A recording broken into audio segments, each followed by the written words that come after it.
আজ ভাবছি পনির বানাবো পোস্ত শস্য দিয়ে, আর তার সাথে এটার মধ্যে আমি টেস্টের জন্য মরিচটা ইউজ করব, ভূত জলকিয়া, যেটা আসামের ফেমাস মরিচ। তো আমি পনিরটা আগে ভেজে নিয়েছি, আর তার সাথে এইগুলো দিয়ে আমি সম্বারটা দিব। সম্বার দিয়ে কাজুও দিয়েছিলাম এটার মধ্যে আমি।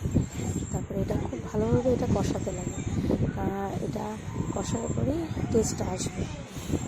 আর এটার মধ্যে কিছু রেড কালারেরই থাকে। আমরা ভূত জলকিয়া যেটা রেডটাই আমরা ইউজ করি। তো কেউ বেটে ইউজ করে, কেউ তেলের মধ্যে দিয়ে তেলটা দিয়ে শুধু ইউজ করে। তো অনেক রকমভাবে ইউজ করা যায়, আর আমরা তো কাঁচা ভাতের সাথেও খেয়ে নিই। আর মশলাটা খুব কষাতে লাগে, কষিয়ে তারপর এটার মধ্যে এটাকে হালকা করার জন্য এটার মধ্যে আমরা একটু দুধ দিয়ে দিই। তো দুধ ঢেলে এটাকে পাতলা করে নিই গ্রেভিটা।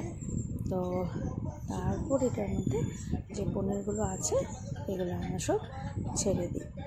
আর ভূত জলকিয়ার যে একটা ফ্লেভার, যত এটা কষানো হয় তারপরে গিয়ে এটা আসে, টেস্টে আসে, স্মেলটা খুবই একটা অন্যরকম, মানে যেটা আমি বলে বোঝাতে পারবো না, এটা খুবই টেস্টি।